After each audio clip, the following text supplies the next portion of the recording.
Hei, et kasutada Monaklotsis mängusisest häälkõnesüsteemi, tuleb paigaldada vajaminevad lisad ehk moodid. Vajaminevaid moode saab paigaldada erinevatel viisidel, aga meie täna kasutame selleks Prism Launcherit. Prism Launcher eraldab iga versiooni oma eraldi kausta, nii et teiste moodpackide samas arvutis kasutamine pole mõjutatud. Alates 1.21.10 saate valida 2 moodpacki vahelt. Ühel on ainult häälkõne mood, mis ei mõjuta eriti mängukogemust. Teisel on peale sellega aga igasuguseid muid lisasid, mille kohta leiate lisainfot Discordis. Mis seal ikka? Hakkame pihta!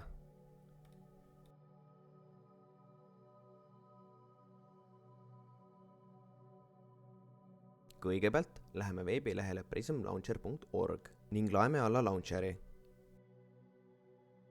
Nüüd aga tuleb alla laetud fail avada.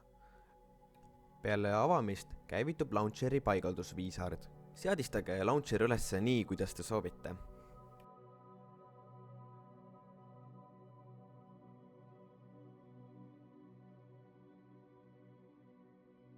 Nüüd aga tuleb lisada oma Minecrafti konto.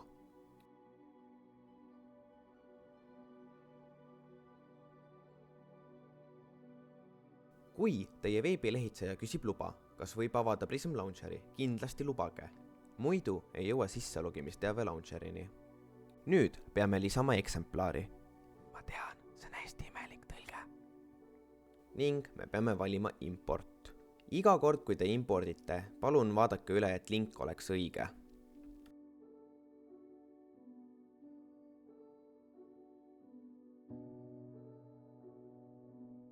Ja no nüüd pole mitte midagi muud, kui lihtsalt oodata.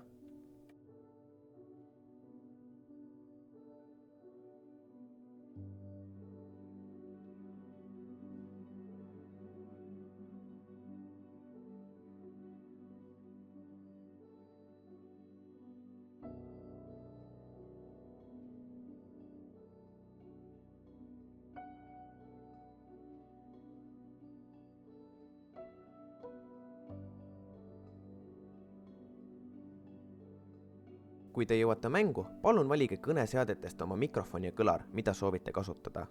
Kui mängu sees vajutada klahvi V, avanevad kõneseaded. Siis peaks avanema häälkõnede esmaseadistus.